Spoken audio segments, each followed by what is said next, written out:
गौतम बुद्ध के बारे में एक बात प्रसिद्ध थी कि वो कुछ लोगों को तो सीधे अपना शिष्य बना लेते थे और बौद्ध संघ में शामिल कर लेते थे, लेकिन कुछ लोगों को अपना शिष्य बनाने से पहले वो उन्हें कुछ दिनों के लिए शमशान घाट में जाकर रहने के लिए कहते थे और फिर उसके बाद ही संघ में शामिल करते थे।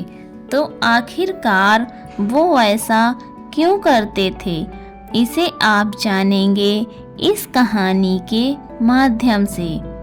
एक दिन महात्मा बुद्ध से दूर हिमालय से एक व्यक्ति मिलने आता है और वो बुद्ध से कहता है, मैं आपके संघ में शामिल होना चाहता हूँ, कृपया करके आप मुझे दीक्षा दीजिए और अपने संघ में शामिल होने दीजिए। ये बातें सुनने के बाद गौतम बुद्ध उस व्यक्ति की आंखों में देखते हैं और कहते हैं, मैं तुम्हें संघ में शामिल नहीं कर सकता। अगर तुम्हें संघ में शामिल होना है तो उससे पहले तुम्हें एक पूरा दिन और रात शमशान में गुजारनी पड़ेगी। ये सुनते ही वो व्यक्ति डर जाता है और कहता है, बुद्ध, ये कैसी शर्त है? दिन में तो ठीक है, लेकिन रात को शमशान में नहीं रुक सकता। बुद्ध ने पूछा, रात में क्यों नहीं रुक सकते? व्यक्ति ने कहा, क्योंकि रात होते ही शमशान में भूत, प्रेत और आत्माएं घूमने लगती हैं। बुद्ध ने पूछा, क्या तुमने कभी किसी भूत या प्रेत आत्मा को अपने आँखों से देखा है? व्यक्ति ने कहा, नहीं बुद्ध, मैंने अपनी आँखों से तो नहीं देखा, लेकिन मैंने लोगों के मुंह से भूत, प्रेत और आत्माओं के होने की कहानियाँ जरूर सुनी है और मैंने कुछ लोगों को भूत प्रेत लगते भी देखा है। ऐसे लोग बहुत अजीब अजीब सी हरकतें करने लगते हैं। बुद्ध ने कहा, तो फिर यह तुम्हारे लिए एक बहुत ही सुनहरा मौका है ये जानने का कि क्या सच में भूत प्रेत और आत्माएं होती भी हैं या कुछ नहीं। व्यक्ति ने कुछ देर तक सोचा, फिर कहा, ठीक है बुद्ध, अगर आपकी यही शर्त है तो एक पूरे दिन और एक पूरी रात के लिए मैं शमशान में रुक जाऊंगा।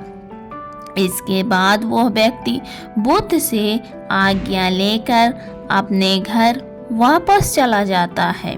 सुबह होते ही व्यक्ति फिर बुद्ध के पास आता है और शमशान जाने की आज्ञा मांगता है। बुद्ध ने कहा, ठीक है, तुम शमशान जा सकते हो, लेकिन एक बात का ध्यान रखना, पूरे दिन और रात में तो जो तुम कुछ भी वहाँ देखोगे या जो भी घटना तुम्हारे साथ वहाँ घटेगी, वो सब कुछ तुम मुझे आकर बताओगे। उसने कहा, ठीक है, मैं आपको बता दूंगा। इसके बाद वो व्यक्ति शमशान के लिए निकल पड़ता है। उसके जाते ही बुद्ध अपने दो शिष्यों से कहते हैं, तुम दोनों उसके पीछे जाओ और उसका ध्यान रखना, लेकिन ध्यान रहे उसे ये बात पता नहीं लगनी चाहिए कि तुम दोनों उसके आसपास ही हो। वे दोनों शिष्य भी चुपचाप उस व्यक्ति के पीछे पीछे शमशान की तरफ चले जाते हैं।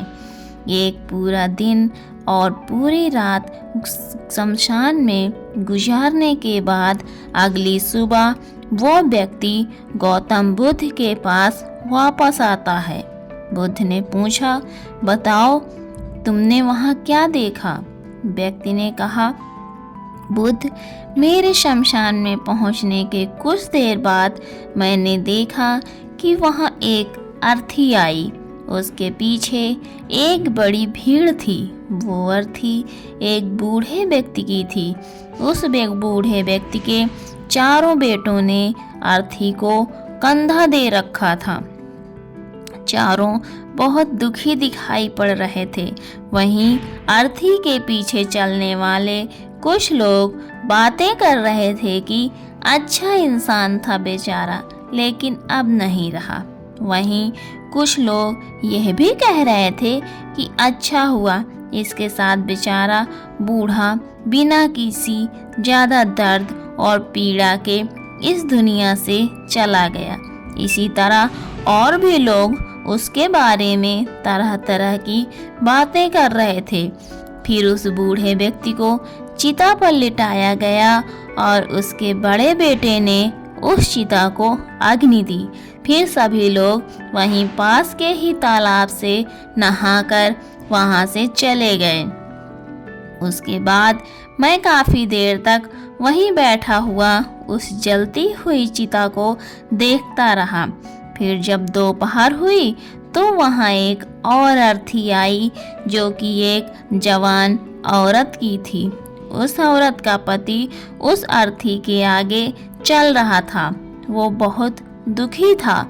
उसकी आंखों से आंसू बह रहे थे।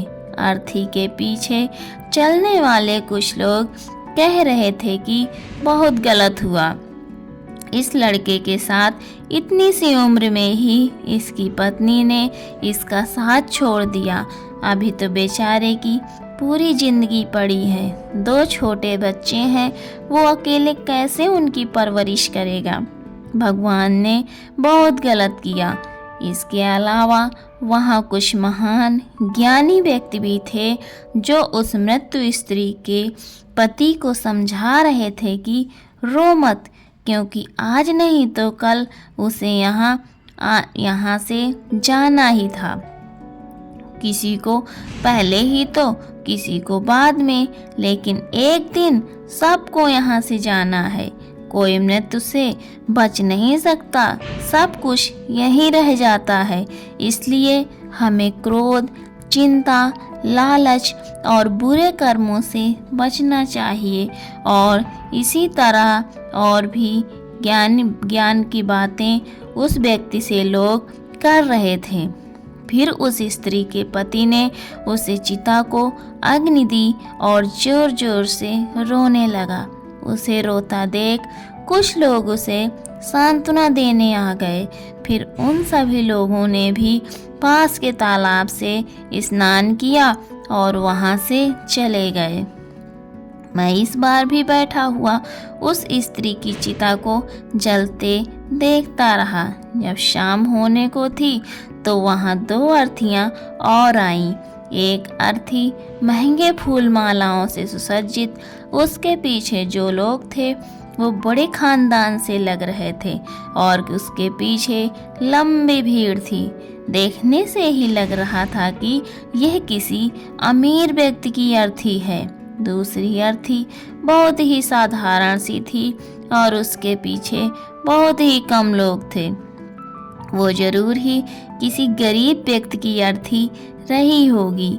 अमीर व्यक्ति की चिता को चंदन की लकड़ी से तैयार किया गया था, जबकि गरीब व्यक्ति की चिता को साधारण लकड़ी से। अमीर व्यक्ति की चिता को पहले अग्नि दी गई, फिर गरीब व्यक्ति की चिता को। बुद्ध ने पूछा, क्या तुम्हें उनकी चिताओं में कोई अंतर दिखा? व्यक्ति ने कहा, नहीं, मुझे तो कोई अंतर नहीं दिखा। दोनों के शरीर एक समान ही जले और अंत में राख हो गए। बुद्ध ने पूछा, फिर क्या हुआ? व्यक्ति ने कहा, उसके बाद रात हो गई और वहाँ कोई नहीं आया। बुद्ध ने पूछा, क्या तुम्हें वहाँ रात में भूत प्रेत और आत्माएं दिखी? व्यक्ति ने कहा, नहीं, मुझे वहाँ कुछ भी नहीं दिखा, लेकिन मैं वहाँ पूरी रात खुद से ही डरता रहा। कभी हवा की सरसराहट तो कभी जानवरों की आवाज़ से, और फिर सुबह हो गई, मैं आपके पास आ गया। बुद्ध ने कहा, बहुत बढ़िया किया, लेकिन मैं तुम्हें संघ में अभी शामिल नहीं कर सकता। व्यक्ति ने कहा, लेकिन क्यों? बुद्ध ने कहा, क्योंकि तुम उसके लिए तैयार नहीं। संघ में शामिल होने के लिए तुम्हें एक बार और एक पूरा दिन और रात शमशान में गुजारनी पड़ेगी। व्यक्ति ने बुद्ध को मनाने की बहुत कोशिश की, लेकिन बुद्ध नहीं माने और उसने दोबारा शमशान में जाना स्वीकार कर लिया। अगली सुबह बुद्ध से आज्ञा लेकर वो फिर शमशान की ओर निकल पड़ा। बुद्ध ने इस बार फिर उस व्यक्ति की सुरक्षा के लिए उसके पीछे अपने 2 शिष्य फिर भेज दिए। एक पूरा दिन एक पूरी रात शमशान में गुजारने के बाद वो फिर बुद्ध के पास आया। बुद्ध ने फिर वही प्रश्न किया, बताओ क्या देखा तुमने वहाँ? व्यक्ति ने कहा, बुद्ध, कल मेरे सामने 8 लोगों की चिताओं को अग्नि दी गई और उन सब के साथ भी वही घटनाएं हुई जो मैंने पिछली बार आपको बताई थी। बहुत से लोग रो रहे थे, कुछ लोग उन्हें सांत्वना दे रहे थे और कुछ ज्ञानी व्यक्ति तरह तरह की बातें कर रहे थे। लेकिन एक अलग चीज़ जो मैंने इस बार देखी वो ये थी कि कुछ मृत व्यक्तियों के शरीर के कुछ हिस्से जो ठीक से नहीं जल पाए थे, उन अध जले हिस्सों को चील, कौवे और जानवर नोच नोच कर खा रहे थे। कुत्ते कुछ हड्डियों को अपने साथ उठा ले गए। ये सब देखकर मुझे एक चीज़ का एहसास हुआ कि जिस शरीर को हम इतना महत्व देते हैं उसका अंत भी एक दिन इसी प्रकार होना है। व्यक्ति ने कहा, बुद्ध, अब तो मैं बौद्ध संघ में शामिल हो सकता हूँ। बुद्ध ने कहा, नहीं, मैं अभी भी तुम्हें संघ में शामिल नहीं कर सकता। व्यक्ति ने कहा, लेकिन बुद्ध, मैं तो आपके कही बात के अनुसार 2 बार शमशान में रहकर आ चुका हूँ। अब तो आप मुझे संघ में शामिल करना ही पड़ेगा। बुद्ध ने कहा, जिस महत्वपूर्ण चीज़ को देखने के लिए मैंने तुम्हें शमशान भेजा था, तुम अब तक उसे नहीं देख पाए हो, इसलिए मैं तुम्हें संघ में शामिल नहीं कर सकता और तुम जब तक शमशान में वो नहीं देख लेते जिसके लिए मैंने तुम्हें वहाँ भेजा था, तब तक तुम संघ में शामिल नहीं हो सकते। ये सुनते ही व्यक्ति फिर से आज्ञा लेकर अगली सुबह शमशान की तरफ निकल पड़ता है।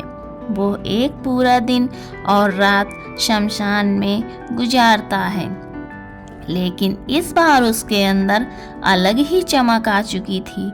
उसने वो घटना देख ली थी जो बुद्ध उसे दिखाना चाहते थे।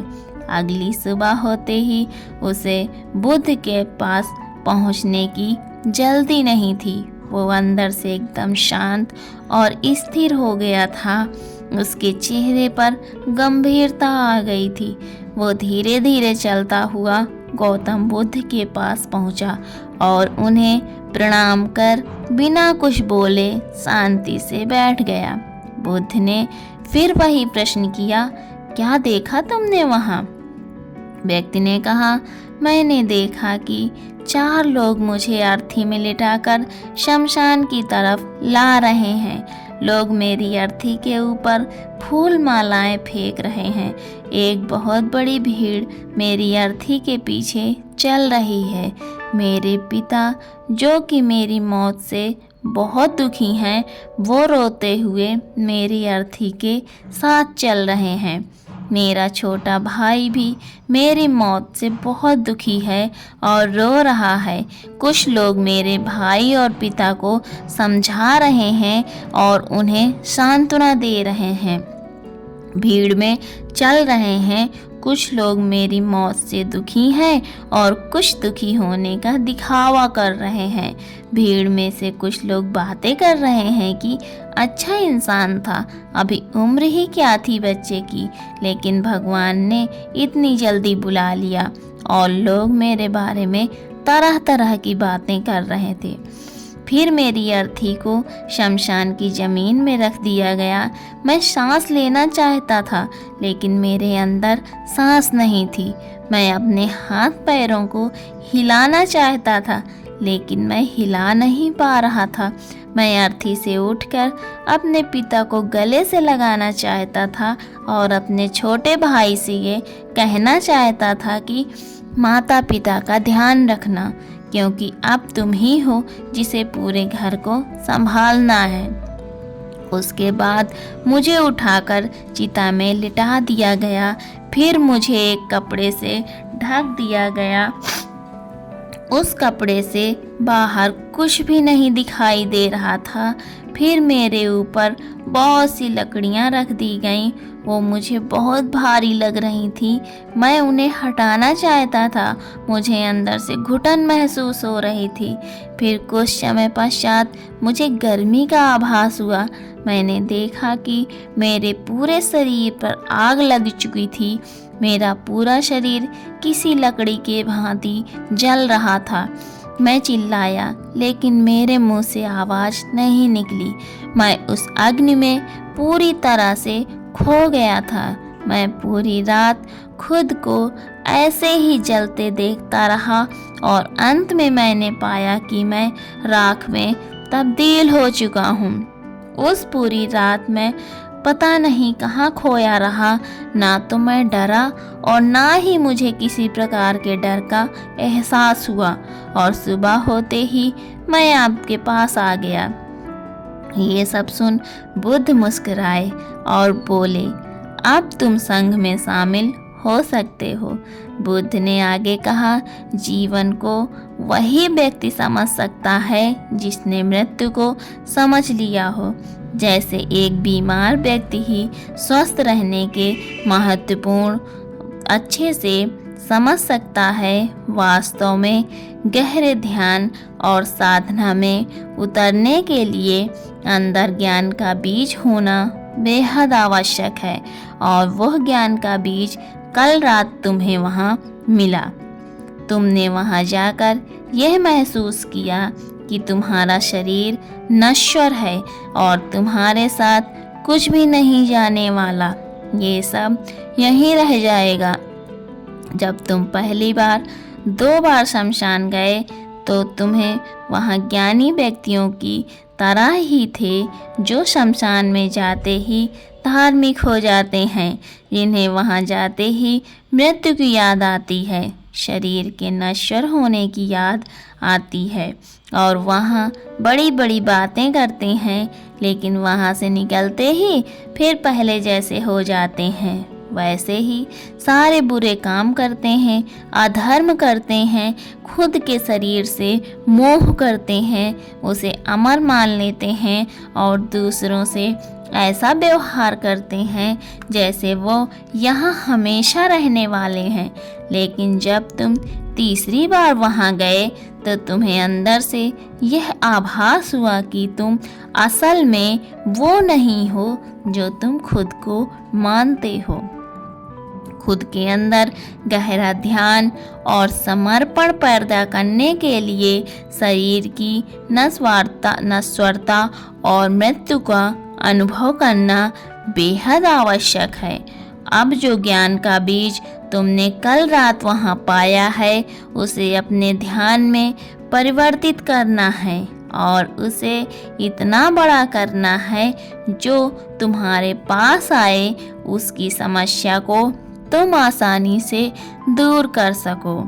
तो दोस्तों, इस कहानी से हमें शिक्षा मिलती है कि हमारा शरीर नश्वर है, यह एक दिन खत्म हो जाएगा।